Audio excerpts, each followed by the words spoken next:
Hello,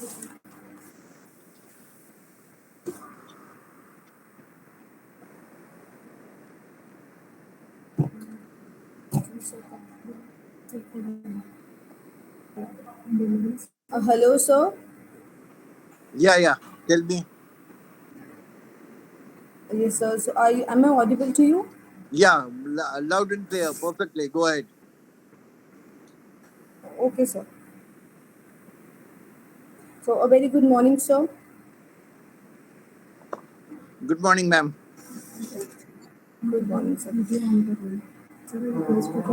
Sir, I request you to please switch on your video. Is it okay now? Sir, no, I can't see you. You need to switch on your camera. It is showing it's switched Yes, on. sir. Yes. Yes, everything is good now. A very good morning, sir. I Good. welcome you to the RR Bhava session. All birds find shelter during a rain, but eagles avoid rain by flying above the clouds.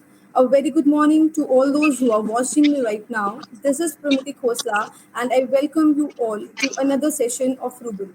Today we have with us Dr. Manoranjan Sharma, Chief Economist and Chief Learning Officer, Canara Bank, New Delhi. He is highly intellectual and an experienced person with an experience of 17 years as a chief economist of Canara Bank and chief learning officer for 5 years. He has widely traveled both in India and abroad. He is globally recognized as an expert in the Indian economy, banking, MSMEs, rural credit, and etc. He has made presentations and chaired sessions at national and international level. He has over 300 publications, including in the Business Review, Cambridge, Professional Banker, ICFAI, Hyderabad, and many more. He has been nominated a number of over a dozen advisory councils in 7 states, namely Expert Member Bankers Institute of Rural Development Lucknow, Expert Member AIMA Delhi, and many more like that. His papers and books, namely Global Financial Meltdown, Studies in Money, Finance and Banking, India's Transforming Financial Sector, and many more are in the libraries of almost all the top universities of the world, namely Oxford, Cambridge, London School of Economics, Library of Congress, etc.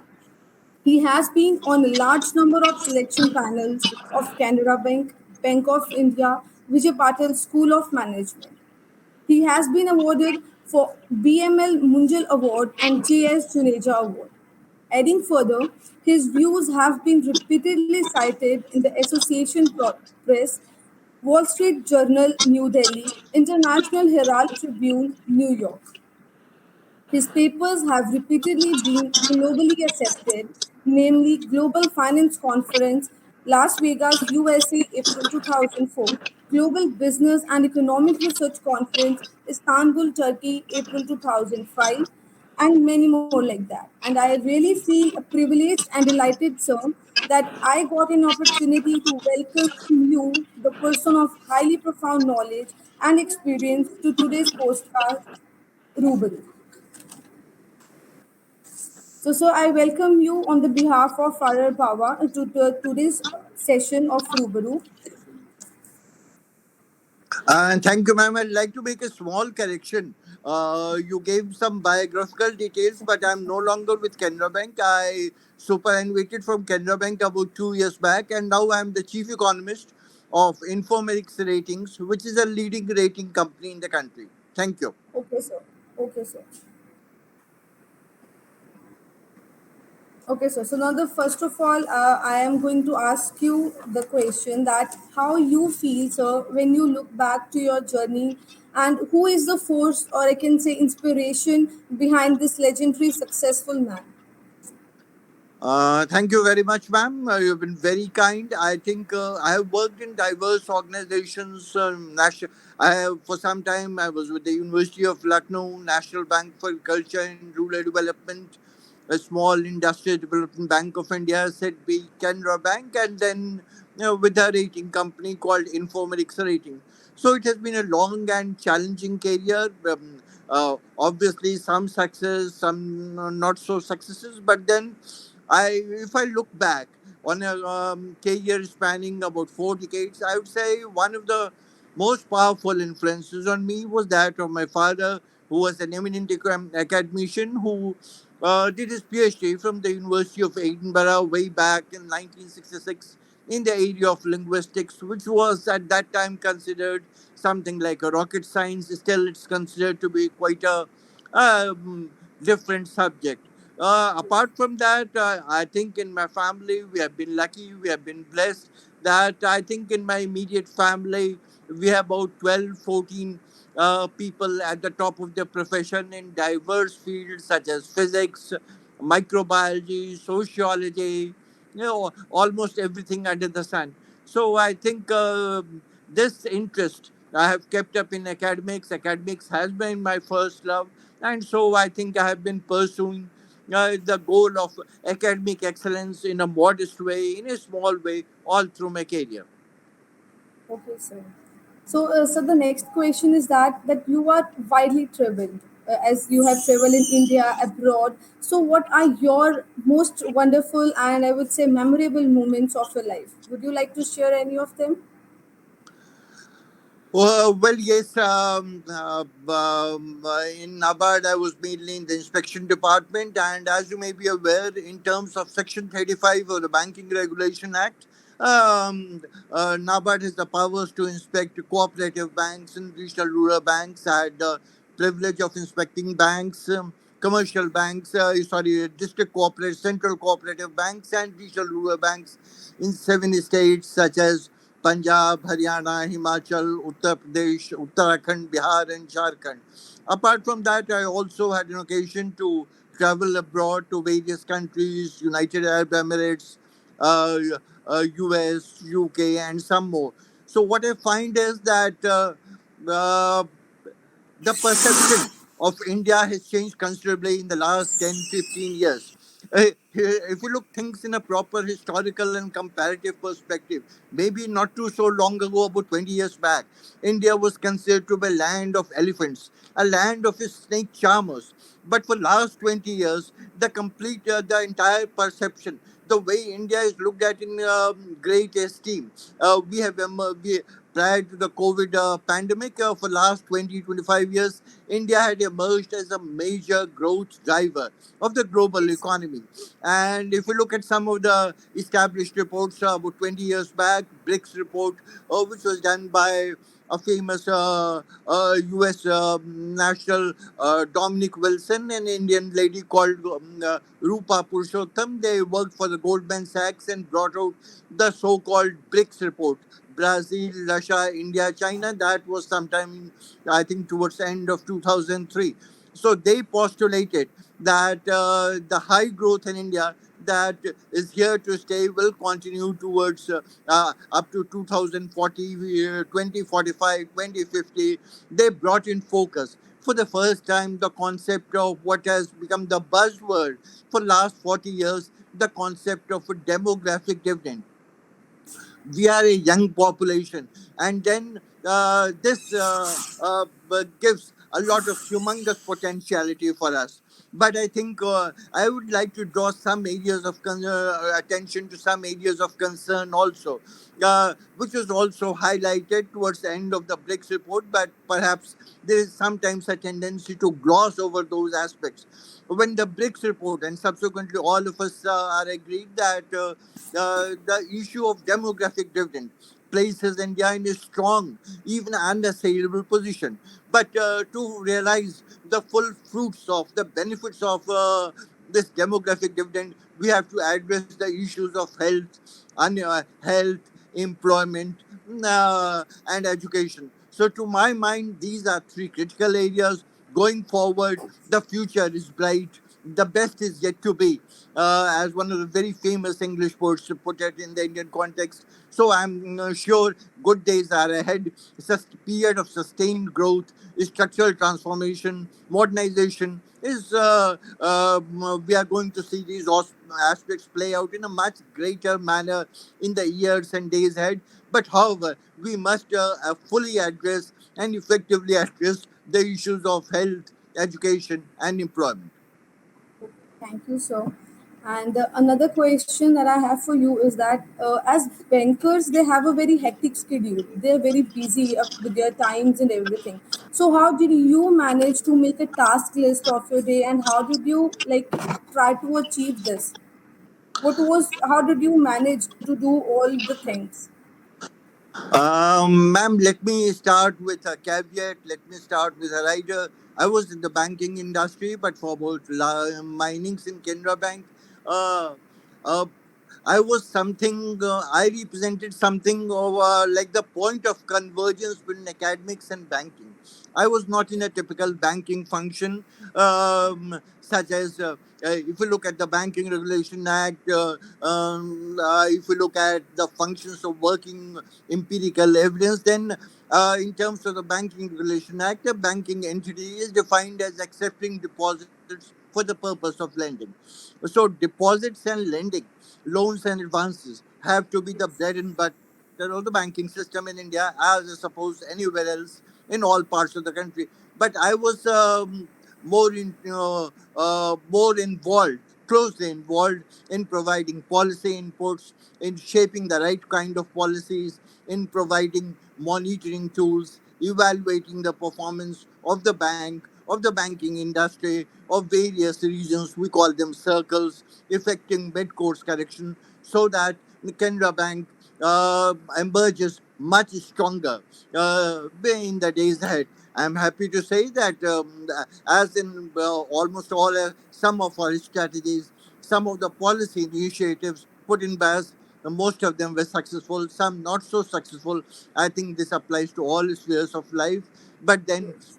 we always experimented, we always innovated, and I think that is the way to go about it. Okay, so that I'm actually very enlightened after listening to your answer. And so the next question that I would like to ask you: had you not been a banker, what else was your dream of your life?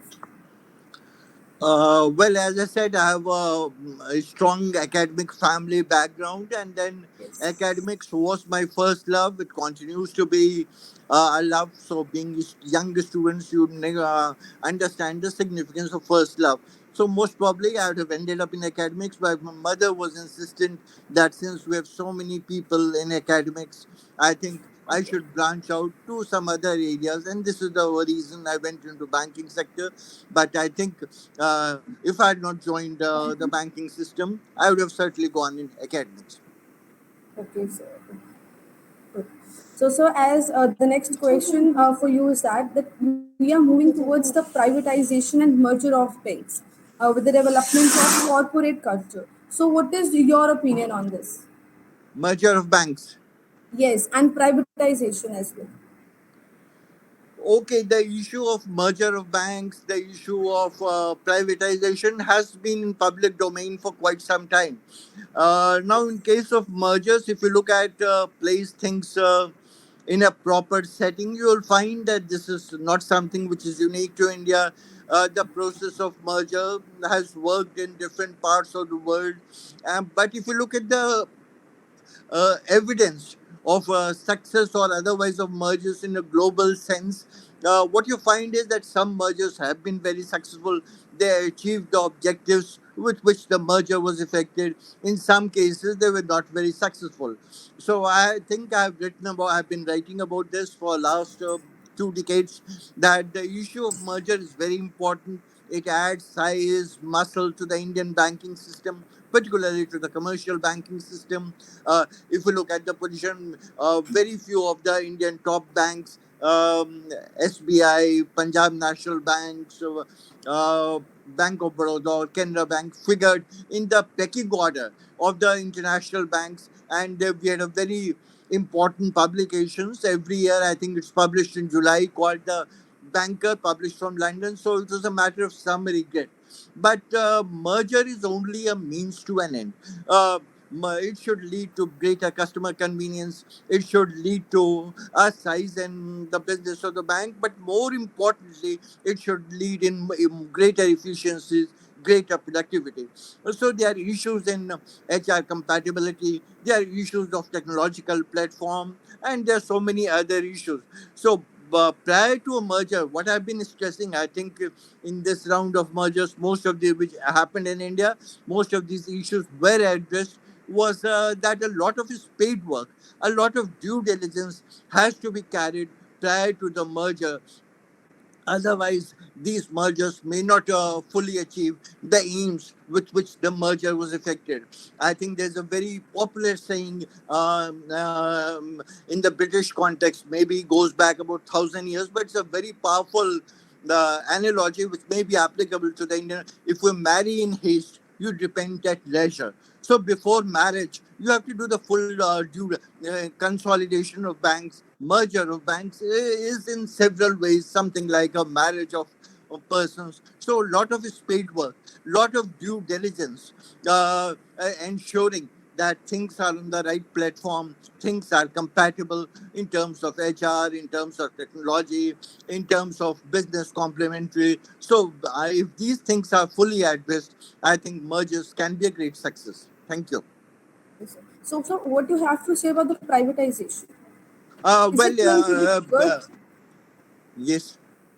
Are they going to prove good for the Indian economy? Will they suit or not?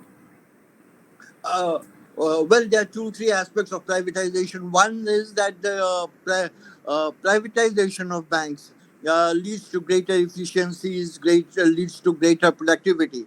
Also, public sector banks, they have some inherent limitations. There has been a very rapid growth in the elaborate network of public sector banks, particularly post nationalization. But still, they may not have been able to reach all parts of the country, diverse parts. So, obviously, privatization of banks has played a role. Privatization has also facilitated greater technological adoption. Now, Indian banks, in most cases, their technological capabilities are second to none in the world. There's also been a greater focus on the issues of uh, shoring up the bottom line, the profits, and even much more important than the issue of profits is the issue of profitability. So all these things have come in much sharper focus because of privatization has been a very important driving force in bringing about this kind of a paradigm shift. And to that extent, I think this has been a welcome measure for the Indian banking system. Okay, sir. Thank you for your opinion, sir. And the next question that I'm going to ask is that we are going towards hard monetary policy with increase in repo rates and increasing bank rates. So, what do you say about it? Oh, well, ma'am, I think that these factors, changes in the repo rate, hiking up the CRR, these two things happened in the last unscheduled monetary policy, which was formulated by, which was enunciated. The decision was obviously of the MPC Monetary Policy Committee, but the RBI governor came, he gave some kind of a justification that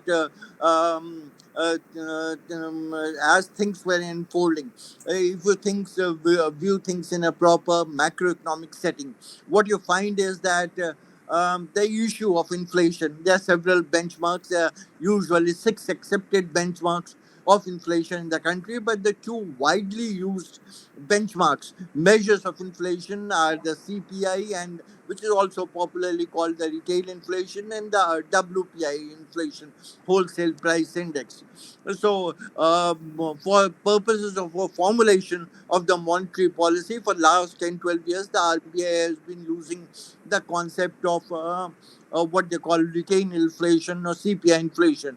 The monetary policy, which came into being about 10 years back, they have been given a specific mandate for inflation targeting to manage inflation at a level of about 4% plus minus 2%.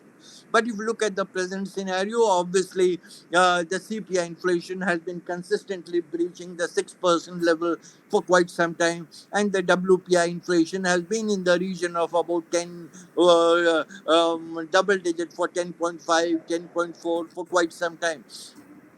going ahead with the price of oil, crude oil, we import almost 80% of our crude oil requirements. And this concept, and perhaps things may still get more difficult on the oil front, because right now oil is at a level of something like $105 to a barrel. There are some apprehensions that oil could go up to something like 140 barrels. So this will have severe implications for the twin deficits in India, the current account deficit for balance of payments and also the fiscal deficit. So, given these kind of macroeconomic considerations, the overall state of the economy, I think the RBI governor took the right steps. But even though there is some concern, there is a widely held view that maybe the Reserve Bank of India was behind the curve, and these measures could have been taken a little earlier, say about a month back in the April policy. But given the kind of unfolding dynamics, the growth inflation trade off, which is playing out in the Indian economy, I think this hardening of the interest rate, this upward bias on the interest rate is here to stay. And given that all projections, all economists are agreed on the fact that inflation is here to stay at least for the next several months, I think the RBI monetary policy would continue to address. We have another policy coming up in June shortly. So I think these kind of tough measures will continue to address the issues of inflation and the heightened global uncertainty in the wake of the Russia Ukraine war, the spiking of the oil prices, and other considerations. Okay, sir. So now, sir, as you had just talked about the Russia and Ukraine war, so what do you think it is going to impact India in what way? Is it going to be like, is it going to harm Indian economy, or it will have no such effect? Because India has not played any economic role in that. They just have played politically. So what do you think, that is it going to affect economy in any way? Yes, ma'am, certainly.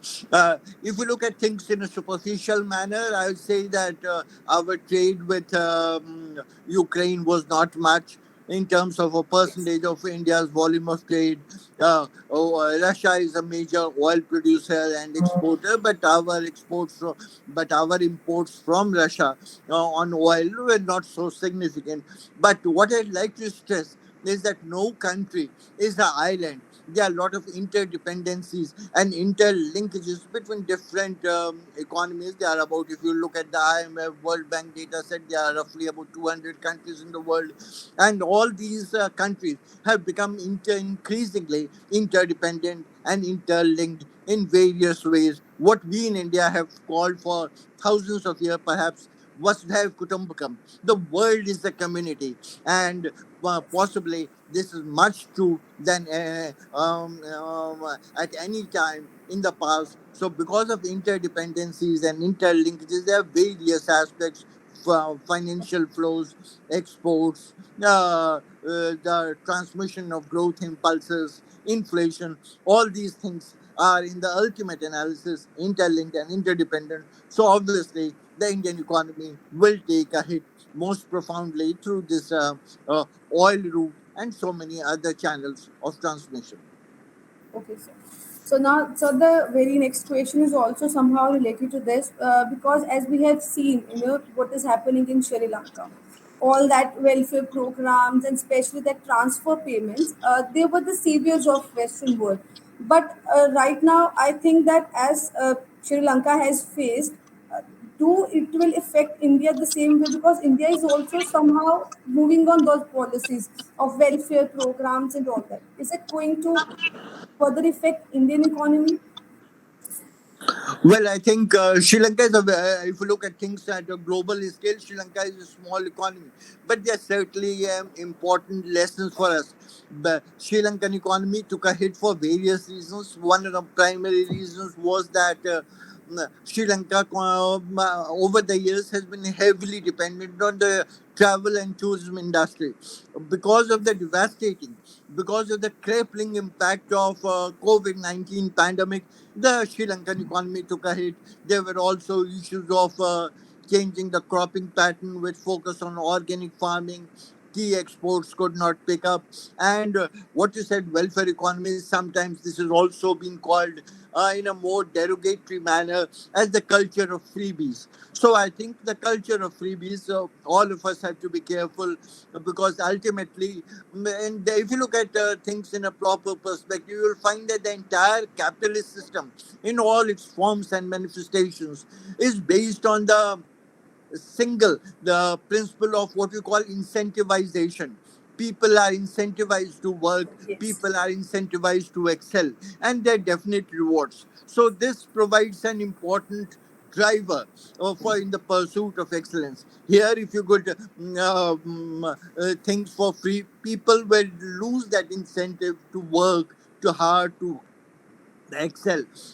In economics, finance, and banking, we have been using a common expression. There is nothing like a free lunch. So, if I am getting a free lunch, someone else is picking up the tab, someone else is footing the bill. So, all these things should be considered holistically. And I think one of the important lessons which emerges out of the Sri Lankan economy for the Indian economy is that we have to be a little wary of, we have to be a little careful of this culture of unbridled welfareism, culture of freebies. So that could be an important lesson going ahead for the Indian development discourse. Okay, sir.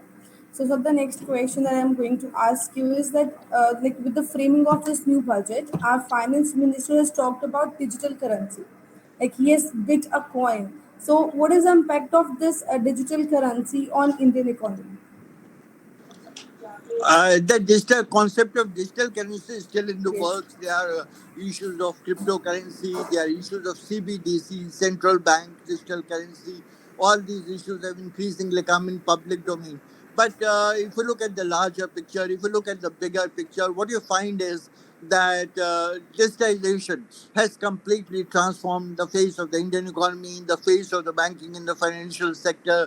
We have this internet banking, mobile banking, all these things, RuPay cards, and The Google banks have Pays. increasingly. Yes. So, what you find in this in this COVID period, also almost all sectors of the economy. For example, let us say if you fell sick in a place like Delhi or Mumbai, in the pre-COVID period, you will have to approach a doctor.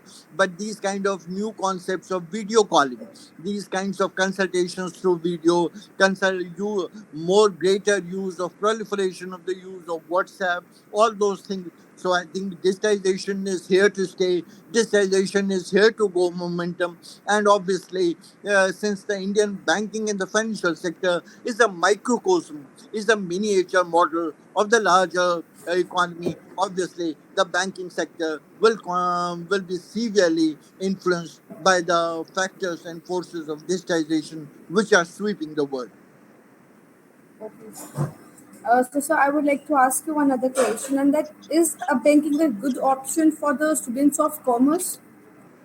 Certainly. By just commerce, anyone can go in banking. It just requires common sense. But again, I'm reminded of a very common British sense that you should never underplay the significance of common sense. There's a British saying which has been around for 1,000 years. Common sense is a rare sense. It is rarely found in common man. One of the greatest British statesmen, politicians, Winston Churchill, repeatedly stressed the significance. So banking is all about common sense. If students for commerce or economics or finance go into banking, obviously they are at a certain advantage in the sense they are already familiar with aspects such as bank reconciliation, this bookkeeping principles, debit, credit. So all these things will give them a certain advantage. But this is not something which cannot be picked up by students of law, students of arts, commerce, or any other. We have a lot of engineers coming in the banking Yes. stream in the last, I think, 5, 7 years. I was heading the training college and was surprised to find that in about a batch of about roughly 200 people, mostly out of 200 people, about 150 or 120 odd used to come from the engineering discipline. So all this has completely changed the nature of people who are joining the banking stream. Traditionally, it was certainly believed that people with a commerce background, if they enter the banking stream, they will have some kind of a distinct advantage. But I think while this advantage continues, I don't see there is any handicap, there any kind of a structural bottleneck for other persons. So I think it's a good career options for all young people, whether they are from science, arts, commerce, law, everywhere. Banking is here to increase in the Indian context. So obviously, banking is certainly a very good option for the young people, young boys and girls. Okay, sir. So, sir, the next question is that what do you have to say on rural credit scenario in India? The rural credit scenario, what do you have to say about it? Well, again, this is a difficult question. I have some experience of the rural credit, having worked in institutions like National Bank for Culture and Rural Development. Uh, Basically what happens is that there are several issues in the rural credit, say issues of adequacy of credit, issues of timeliness of credit, issues of cost of credit. So in the 70s we have the graphic art commission committee to review institutional arrangements for credit headed by Mr. Sivaraman. And I think one of the basic finding was that we have to provide undivided attention on the needs of agriculture, on the needs of the rural sector for India to develop, for India to realize its complete potential. So, as a follow up of this kind of recommendations of graphic art, NABARD, National Bank for Culture and Rural Development, was set up way back in July 1982. Since they have done their bit in expanding the contours of expanding the dimensions of rural banking in India. Now, if you look at the aspects of rural banking is provided by some segments of commercial banks. We have also the cooperative banks. We have regional rural banks. We have land development banks. In case of cooperative banks, again, we have a short-term structure, we have a long-term structure. Long-term structure is taken care of by PLDBs, primary land development banks, and state land development banks. In case of cooperatives, which is a long history in India, goes back to 1906 or thereabouts. So here, in case of this credit, we have at the apex level, state cooperative banks. At the intermediary level, we have the DCCBs or district central cooperative banks. At the base level, we have institutions, entities called PACs, Primary Agriculture Credit Society, or in case of areas with preponderance of tribal people, we have something called LAMS, large size Adivasi multi-purpose society. But because of the variety of factors, the financial performance of cooperatives in India has not been very good. There have been issues of frauds, misappropriation, embezzlement on a large scale. There are political aspects also. So all these have shrunk the space of cooperative banking in India. But I think one of the classic comments about cooperatives in India has been always that cooperatives in India have failed. Cooperatives in India must succeed. So all of us, this is the issue of rural trade is vast and humongous, and all stakeholders, whether they are government of India or the state governments, bankers, state level bankers committee, DLRC district level review committee, uh, different segments such as the cooperative banking segments, regional rural banks, land development banks, and obviously the commercial banking segment. All of us have together to work in unison in a coordinated and concerted manner with a sense of urgency to fully meet the long-standing concerns of the rural credit scenario in terms of adequacy of credit, in terms of timeliness of credit, in terms of cost of credit. There has been a rapid growth of microfinance in India, and they have also played their part. But I think there is a considerable scope for much more work in this area, and there is scope for all players to do a much greater role in the area of rural credit in India. Okay, sir, it's a very common saying that success is not owned, it is rented, and the rent is due every day. So, I want to know that what is the thing in your life that always motivates you to achieve more and be more in your life? So, what is that that always motivates you to do something new? Well, if you look at the Indian society, if you look at the Indian, we have a concept called, I think I would like to highlight two concepts. One is the concept of what we call in Sanskrit, we have called in the Vedas, Upanishad, Swanta Sukhai. Swanta Sukha is a Sanskrit expression which means for the satisfaction of the self. The other thing is that once you have achieved a certain level of visibility, recognition, acclaim, maybe all of us need to look inwards, need to do some kind of introspection and try to give something back to the society. Maybe I have been blessed in several ways, maybe I have been lucky in so many ways.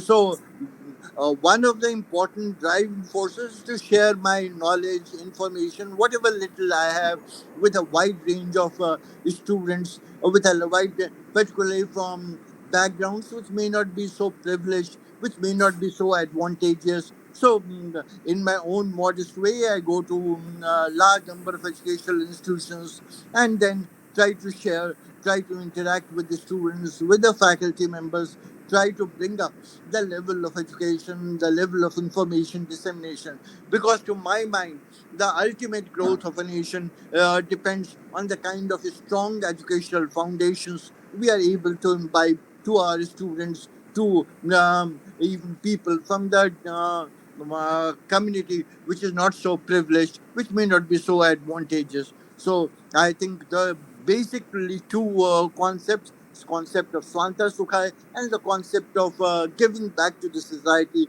are the two concepts which drive me in this pursuit. Okay, so sir, any message that you have for our students so that they can also achieve in their life? Because as I have gone through your resume, literally you have been inspiration for me as well. So I'm actually feeling extra like privileged and honored to sit here and have an interaction with you.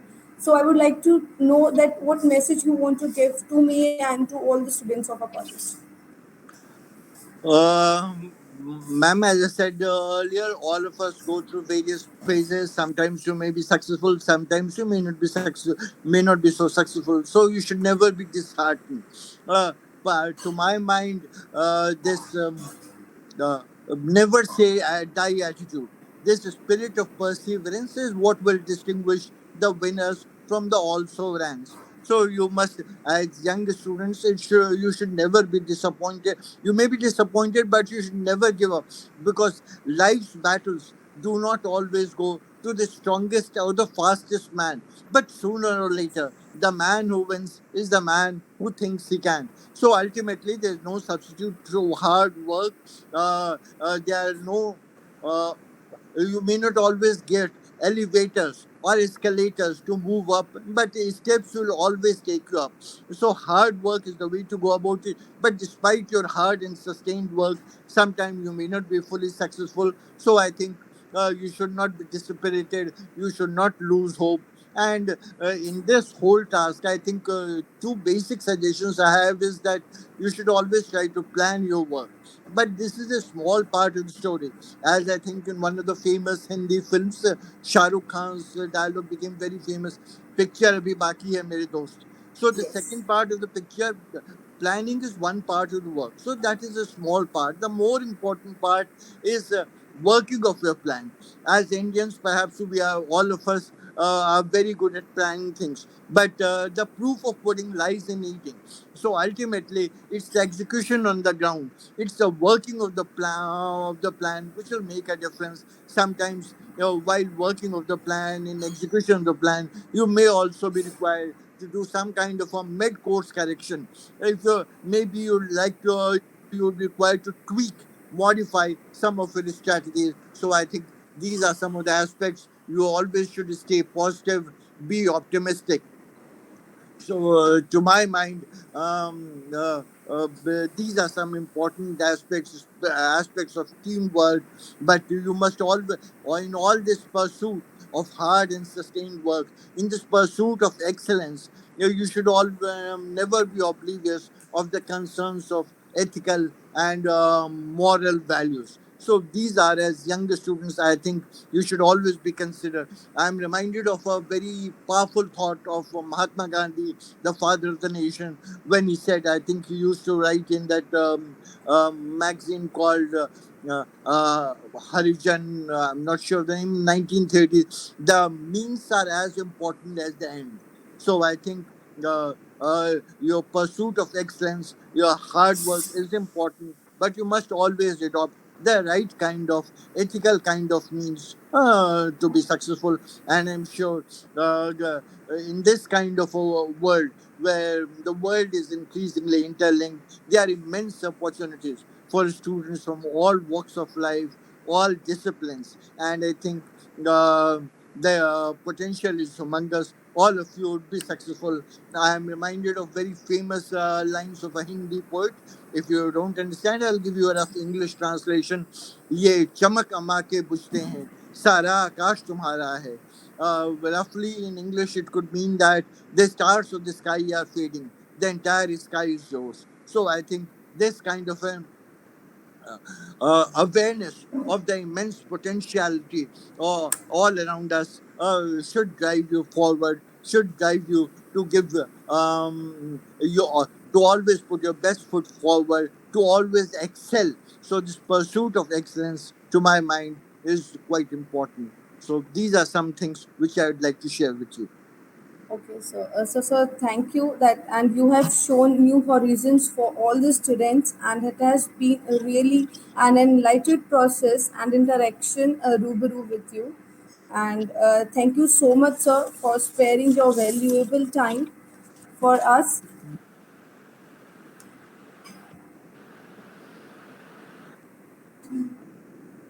Thank you very much. It has been always a pleasure and a privilege to be with young, bright students, and I'm sure all of you would do well when you step out of from the school of this kind of a management school, a commerce school, to the larger school of life.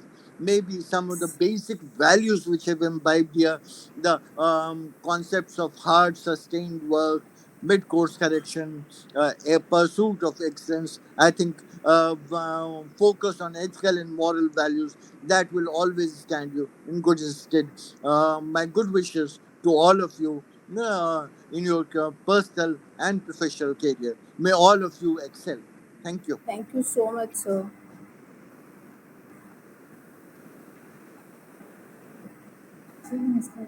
Namaskar, sir. Namaskar. Thank Namaskar. you. So I'll log off. Yes, sir. Thank you very much. Pleasure being with all of you. Thank you. Thank you so much, sir.